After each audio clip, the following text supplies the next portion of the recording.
Welcome back to Comic Universe, the only nerd-centric thing you need in your life, and today I'm going to be giving you two top 10 lists in honor of the most wonderful time of the year. With Halloween getting closer and closer, I decided to do two different lists talking about some characters from both the good and bad side of the fence of horror. Now, today, this list is going to focus on my top 10 favorite slashers. Now, keep in mind, my list is not the definitive, oh yeah, this is my top, this is the top 10, and everyone else sucks. I'm not saying that at all. I'm always excited to hear who you guys pick as your top 10. These are just my personal favorites. Although, by now, you can probably guess, if you know me, you probably know the top 3 by now. But act surprised when you hear them, and I hope you are interested in the rest. So yeah, I'll also mention a quick, before we get any further, I want to mention some honorable mentions. Starting off with Herbert West from The Reanimator. A cool character, and home to some of the most graphic films ever. But I don't know if you could count him as a slasher, because he's really more of the mad scientist, really. Following that is Ghostface from Scream. A character that has not just one persona, but multiple. And Billy from Black Christmas. It's a great slasher film if you haven't seen it already. It's a great classic. Not the remake. I'm talking the original 70s one. And also another slasher from the franchise, Pamela Voorhees from the Friday the 13th franchise, the film that started it all. So there's some honorable mentions for you guys, real quick. Also, Jigsaw. And Jigsaw gets an honorable mention. So without further ado, let's get into the actual list, starting with number 10, The Creeper from Jeepers Creepers. Now, admittedly, the last two films, there's only like one good Jeepers Creepers film. The other two are kind of, 2 and 3 are not that great. But the Creeper himself is a really cool slasher. He's a strange demon creature that feeds on people's organs after scaring them half to death, and then regenerates himself. He's unkillable, and he carries weapons. And honestly, I half expect him to be like a guest character in the next Twisted Metal game. Because he's got the car for it, and he's a perfect character for it. So yeah, the Creeper for Twisted Metal, for the next Twisted Metal game. Anyway, so the Creeper also is so unique in that he carries weapons, he's intelligent, he's also just a force of nature that comes after you. And just incredibly intelligent. The problem of why this isn't higher on the list is because the movie, aside from the first movie, the other two are not that great. But the Creeper's cool nonetheless. Also, it doesn't help that the director of the films turned out to be a pedophile, so kind of hurts it for me. I don't know. Actually I don't know. I do know that hurts it for me. But all around, the character of the Creeper is still pretty cool. So moving on to number 9, Pumpkinhead from the Pumpkinhead series. Pumpkinhead is awesome. It's like a more demonic xenomorph, and also has a cool backstory in that it's almost like Ghost Rider in a way, where it's a demon that is summoned by people who seek vengeance, and it goes out and carries their will. However, there's a bit of a price. You see, you feel the pain of the people you send Pumpkinhead out to kill as it does so, as they die. So you feel all that death, and the only way to stop Pumpkinhead is to kill those connected to it. Although, to be fair, the Creeper doesn't have that effect. You could keep stabbing him all day, and he's eaten too many hearts, apparently, to die. But I'm getting off topic. So, but yeah, the Pumpkinhead creature itself is a really cool monster, really cool design, and created by Stan Winston. A great creature designer all around. So, it has that going for it as well. And also, real quick, and I've talked about this before, hey, Dynamite Comics, I know you have the rights to both Jeepers Creepers and Pumpkinhead, so how about we get a Pumpkinhead Jeepers Creepers crossover? There's been Freddy vs. Jason, Alien vs. Predator, King Kong vs. Godzilla, Jeepers Creepers, Creeper vs. Pumpkinhead. There you go. Anyway, so moving on from number 9 to number 8, Norman Bates from Psycho. Yep, the original slasher himself. Now, it would be remiss not to have Norman Bates on this list because, yeah, every slasher owes it to him. You could argue, oh, it was Michael. No, it was Billy from Black Christmas. No, it was Norman Bates. And the thing is that he's not your typical slasher. In a weird way, you can almost see, this kind of timid young man, this timid man, who you could carry kind of an easy conversation if it weren't for the whole mother complex he had. But still, one of the most iconic Hitchcock films, and one of the most iconic films ever to ever grace the silver screen. And again, it would be totally remiss not to talk about, to have Norman on this list, because of the impact that film had, and the character himself is both chilling, and you almost feel sorry for him. This kind of, this weird place where you're like, he's trapped in his own mind, but at the same time, you do feel some kind of sympathy for him, and then you realize, oh yeah, he horribly mangles people. Horribly stabs them to death, yeah. So, there you go, number 8. At number 7, we have the Candyman from the Candyman films. Candyman is so cool, played by, of course, Tony Todd, and a very cool but very underrated character, created by Clive Barker, who also created another person who's on this list. Candyman is a really cool character in that he is this being that comes to kill you, but not only just kill you, drive you fucking insane while he's at it, and essentially drive you insane to the point of killing you horribly. Remember, he drove that one girl insane to the point where she wanted him to kill him.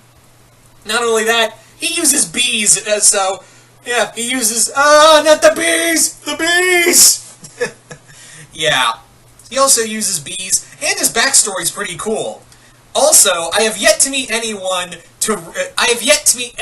in my life who will go through and say Candyman 5 times in the mirror. Yeah. Anyway. So, moving on to number 6, Leatherface from Texas Chainsaw Massacre. Leatherface is just a goddamn tank of a human being with a massive chainsaw, but in a weird way he's almost sympathetic because he's trapped in his own mind, as well as the rest of the Sawyer clan. Although that doesn't excuse him eating people and wearing women's faces to make himself look like a woman. Remember, he was loosely based off of the serial killer Ted Bundy. So, keep that in mind. But, having said all that, Leatherface, like I said, is just this unstoppable, almost unstoppable force of the Sawyer clan. Or Hewitt, if you want to go with the remakes. But, still, Leatherface, again, one of the most iconic slashers ever, and carries probably the biggest weapon out of all of them. So there you go. Now we've come to the top 5. And kicking that off is, of course, Pinhead from Hellraiser. An interesting demon, and again, a creature who's more like he stays in the shadows and mocks you, and derives pain off of, pleasure from your pain. A Hell Lord, a general, essentially, in Hell, and carries around a crew of Cenobites. I'm also going to add the Cenobites a part of this, but honestly, it's Pinhead who runs the show. The Cenobites are more like minions, essentially. But Pinhead, who has had a multitude of films, clearly shows that he's someone not to be messed with. So, following that is Chucky from Child's Play. What makes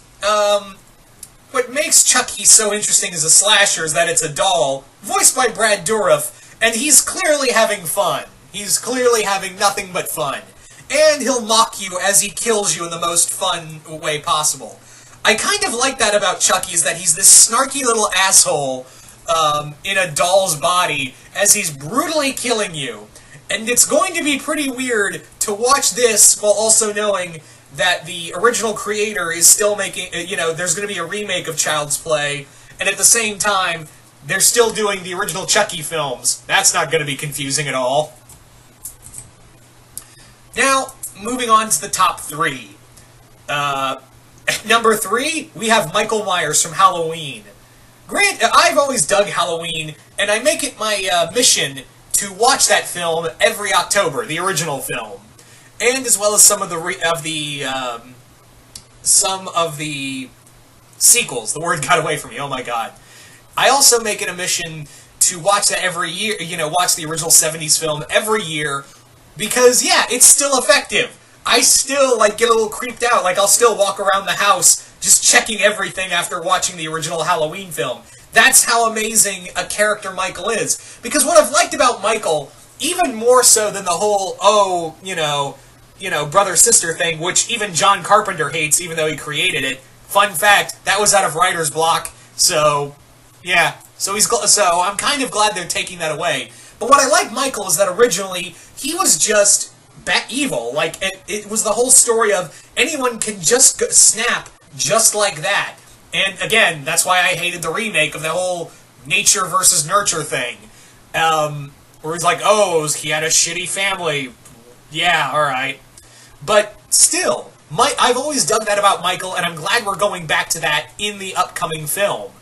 So, yeah. And I think that's what's made Michael so scary for me as a character, is that just this guy, this kid, who just up and killed his sister for no other reason. That was really it. Granted, they've gotten away with that from the sequels, but it looks like the 2018 Halloween film looks like it's going to really go back to the roots of that, according to a lot of reviews. Excuse me. So at number 2 is Jason Voorhees. Jason, while he has probably the most sequels, although that's debatable with Hellraiser, Jason is a goddamn beast. Unstoppable, unkillable, and granted, granted, a lot of his films follow a lot of the same formula. But hey, if it ain't broke, don't fix it, right? And yeah, we all love it. We all love the character because he just does this because he can. He does this because he is just this unstoppable force looking to murder everyone who comes to Camp Crystal Lake. There is no reason for it other than, hey, they killed my mom, so now I'm going to kill everyone. But yeah, also, I've always wondered about this, and I was hoping some film can explain it one day. If Jason was alive this whole time, why didn't he go seek his mother? I don't know, that was always one thing in the films that always bugged me. There's always a plot hole, but still, Jason on a whole, and probably being one of the most iconic slashers ever, with the machete and hockey mask combo, makes him, just so memorable. He's got video games, metal songs, made all for him. So he's pretty much left an impact. However, despite all that, there is still one other character that has left his mark on the world, and as well as he's my favorite of the slashers, in my personal opinion. And that, of course, you know him, you love him, the man of your nightmares, Freddy motherfucking Krueger. What else can I say about Freddy Krueger? The dude is literally a nightmare demon who can kill you in the one place that you cannot escape. Oh, sure, you could get away from, Jason, Michael, Candyman, and all the others I've mentioned.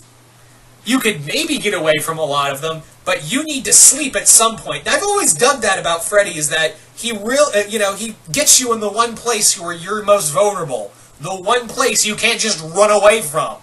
Not only that, Robert Englund gives it his all in every film. Hell, I'll even give it to Jackie Earle Haley. He was one of the more entertaining parts of that shit remake. I just wish they gave him more to do.